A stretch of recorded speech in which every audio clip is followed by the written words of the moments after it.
Hello and welcome to Secret Calls on Infidelity Whispers, where secrets unravel, hearts pour out, and we find clarity in the chaos.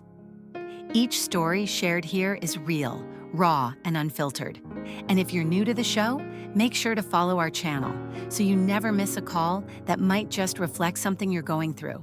And if you believe in the power of truth and healing, don't forget to share these stories, because someone out there might need to hear this more than you know. I'm your host, Sophie, and tonight, we're taking a call that's not just heartbreaking, it's disturbing, because sometimes betrayal doesn't come from lovers, but from those we're supposed to trust the most. Let's pick up the line. Hello, you're live on Secret Calls. Who's this? Hi, Sophie. My name is Emily. I'm 31. I honestly never thought I'd be calling a show like this. Emily, thank you for calling in. I can hear in your voice that you're carrying something heavy. Take your time. We're here for you. What's been happening? My husband's been working overseas for the last 3 years. I've been staying with his parents while he's away. At first, things were rough, especially with my father-in-law. He used to hate me. Cold, distant, always criticizing. But lately, everything's changed, and not in a good way. Changed how? He started making money somehow, and with it came this arrogance. At first, I thought he was just going out, blowing off steam. I found out he'd been seeing sex workers regularly. That made me uncomfortable, but it wasn't my place to say anything. But now he wants something else. Me. Emily. I can't believe I'm saying this, but he's made it clear. He told me straight up. He can pay for women anytime, but he wants me. He touches me when no one's around, hugs that last too long, hands that wander. He finds excuses for me to drive him places, then tries to grope me in the car. And last week, he climbed into my bed, said he was checking if the baby was asleep. My son was right there. I pushed him away. I was terrified. Things are spiraling, Sophie. He's not even trying to hide it anymore. It's like he believes I can't do anything, that I'll just stay silent. One time, he walked into the bathroom while I was showering. He said the door wasn't locked. I screamed. My mother-in-law was in the next room, but she didn't hear. Or maybe she just didn't want to. Emily, that's a clear violation of your boundaries. No one deserves to live in fear inside their own home. What terrifies me the most is not just him. It's the world outside. I can't tell anyone. Where I live, people blame women. If this gets out, they won't see him as a predator. They'll call me a seductress, a woman who led her father-in-law on. I'm scared of the neighbors, of the whispers, of the looks. I have a little boy. If people start talking, they won't say his mom was harassed. They'll say his mom destroyed the family. Emily, you've done nothing wrong. You are being preyed upon, and no fear of gossip should keep you from protecting yourself and your child. One night he was drunk. He stood in my doorway, staring. Then he said, "Don't worry, I won't tell anyone. We can keep this between us, like something special." I wanted to throw up. I wanted to scream. But then I thought, who would believe me? You know, what hurts the most is that my husband and I have a really good marriage. We've been together for almost 7 years now, married for 5. He's kind, gentle, the kind of man who never raises his voice. When he had to go overseas for work, we made a promise to each other that we'd stay strong, stay honest, no matter the distance.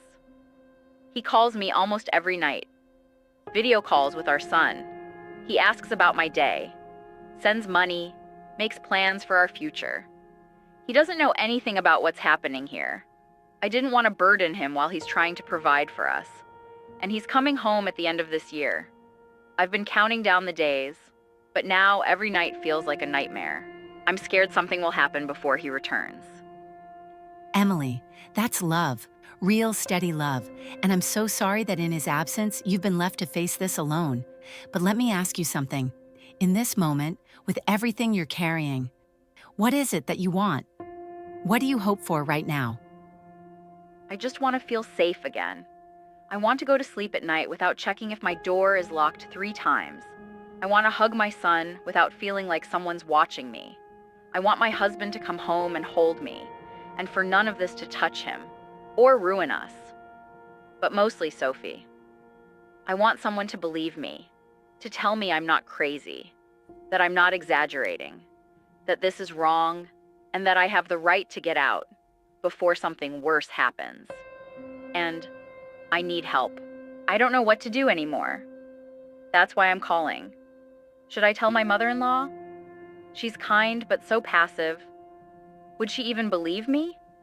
Or would it break the family apart? And what about my husband?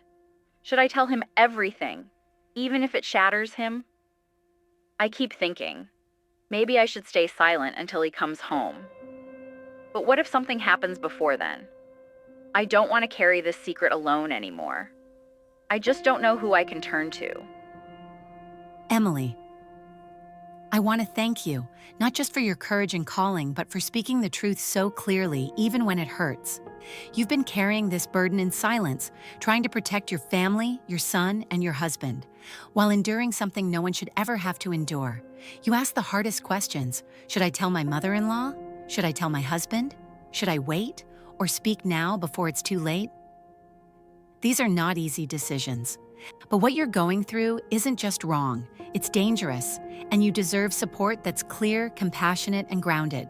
So right now, I want to bring in someone I trust deeply, someone who's helped many of our callers navigate complex, painful situations with strength and clarity. Dr. Rachel Carter, psychologist and relationship trauma specialist. Welcome back to Secret Calls. You've been listening to Emily's story. Where do we even begin?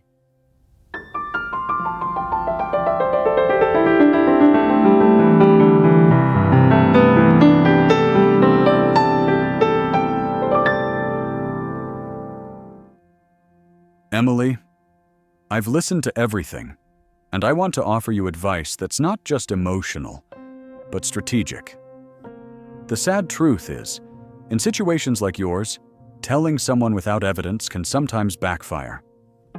You mentioned your mother-in-law is passive, and your husband, though loving, is far away, and likely under a great deal of pressure.